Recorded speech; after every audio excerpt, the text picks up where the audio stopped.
Bismillah, wassalatu wassalamu ala rasulillah wa ala alihi wa sahbihi wasallam. Assalamualaikum warahmatullahi wabarakatuh. Ito po ay ikasyam na aralin mula sa mga aralin na ating tinatalakay sa buwan ng Ramadan o may kinalaman sa buwan ng Ramadan. At ito po ay ikasyam at ang pamagat po ng ating tatalakayin ay ang shirk at ang mga iilang halimbawa nito sa panahon natin ngayon.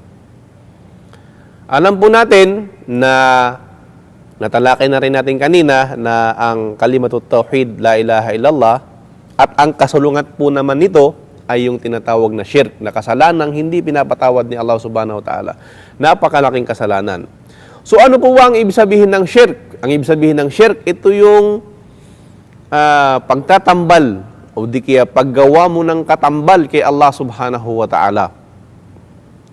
Gumawa ka ng iba pang pag-aalayan ng pagsamba bukod kay Allah subhanahu wa ta'ala. At ang shirk po, mga kapatid,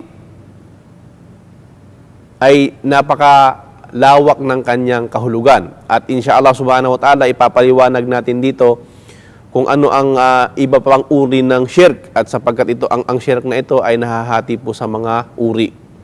Unang-una, dahil sa pagpapahalaga natin sa ating mga gawain, lahat ng ating mga gawain ay dapat na dalisay lamang kay Allah subhanahu wa ta'ala, kaya nararapat lamang sa atin na malaman natin ang shirk, sapagkat ito ang malaking kabaliktaran ng kalimatut tauhid, ng la ilaha illallah.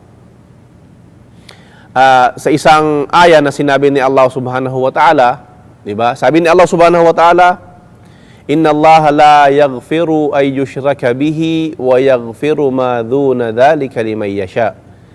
Sinabi ni Allah subhanahu wa ta'ala, tunay na si Allah subhanahu wa ta'ala ay hindi nagpapatawad sa isang tao na gumawa ng shirk o nagtambal sa kanya, ngunit pinapatawad niya ang anumang kasalanan maliban dito. Ang shirk, mga kapatid, sa pananampalatayang Islam ay itinuturing nating pinakamalaking kasalanan. Ang ating mga kasalanan ay nahahati sa mga tinatawag na sagair, maliliit na kasalanan, kabair, bagkos ang shirk o yung malalaking kasalanan. Pero ang shirk, ayon na rin sa mga sinabi ng ating mga pantas, ay mas mataas pa ito sa malalaking kasalanan. Kumbaga ito akbarul kabair na tinatawag. Malaking kasalanan sa lahat ng malalaking kasalanan. Maraming dahilan. Unang-una, na ang shirk, ito po ay ang malaking dhulm sa karapatan ni Allah subhanahu wa ta'ala. Sabi ni Luqman sa kanyang anak, Ya bunay, la tushrik billah, inna syirka la dhulmun azim. Sinabi ni Luqman, sinabi ni Allah subhanahu wa ta'ala, sinabi ni Luqman sa kanyang anak, Ya bunay, o aking anak, na wag kang magtatambal kay Allah subhanahu wa ta'ala. Tunay na ang shirk, ang pagtatambal sa kanya, ay dhulmun azim. Ito ay isang pang-aapi na napakalaking pang-aapi.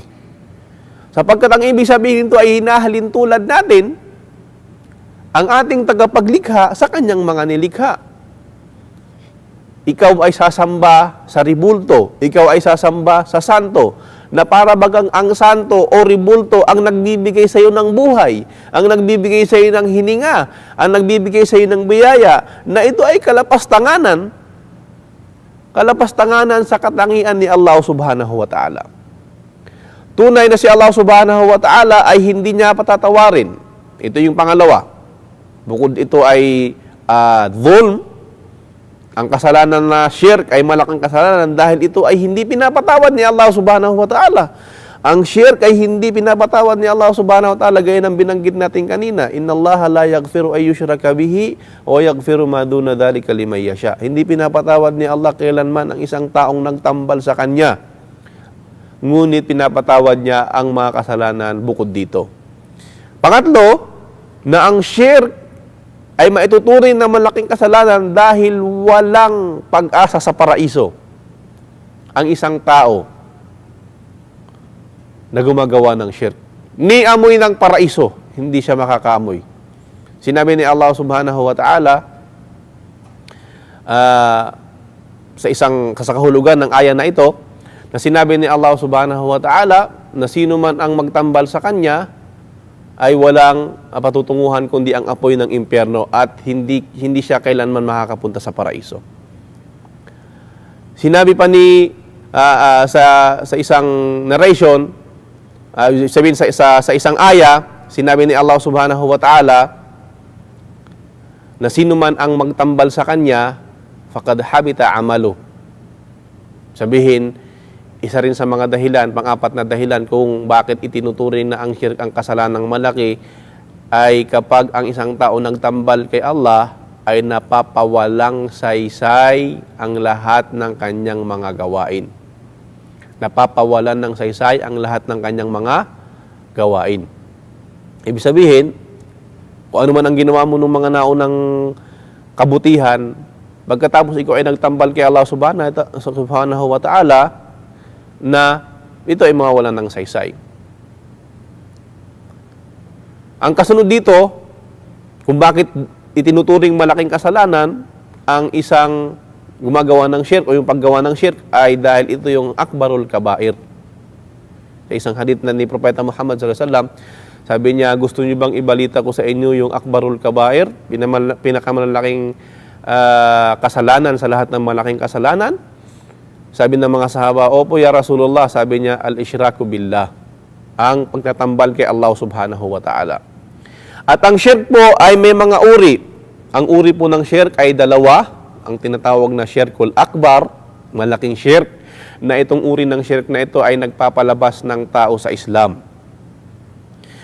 At ang syirkul akbar, na ang sino mang nakagawa nito ay nasisira ang lahat ng kanyang mga gawain, at siya ay nagdadahilan na maging habang buhay na mapasok sa impyerno magpakailanman. Ang pangalawang uri ng syirk ay ang tinatawag na syirkul asgar.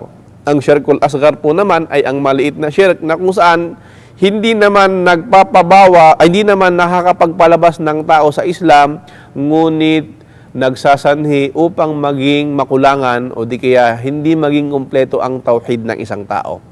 At ito rin ay daan patungo sa malaking syirk kung gagawin ng madalas ng isang tao. Ang syirkul asgar ay nahahati rin po sa dalawa, yung syirkul zahir, ay yung lantad na syirk, at syirkul khafi, ay yung syirk po na tinatawag na lingid.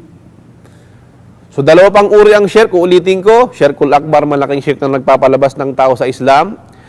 Syirkul asgar na ang tao ay hindi niya pinapalabas sa Islam, ngunit nagiging kulang ang kanyang tauhid. At ang syirkul asgar ay nahahati din po sa dalawa, yung syirkul al-zahir, lantad, syirk na lantad, at syirk al-khafi o yung lingid na syirk. So itong dalawang uri po ng syirk na ito, na sinabi ng ating mga pantas na inuri-uri nila ayon sa mga hadith ni Propeta Muhammad sallallahu alaihi wasallam, ay maituturing nating malaking kasalanan, lalo na ang syirkul akbar, dahil ito ay nakakapagpalabas sa atin. Kaya naman sikapin po natin na magawa natin ang ating mga gawain at mailayo tayo ni Allah subhanahu wa ta'ala mula sa syirk at ang mga uri nito. So, hanggang dito na lang po, at subaybayan niyo po inshallah subhanahu wa ta'ala ang susunod po naming mga serye ulit sa Ramadan. At hanggang dito na lang, wa sallallahu ala nabiyina Muhammad wa ala alihi wa sahbihi wa sallam. Assalamualaikum warahmatullahi wabarakatuh.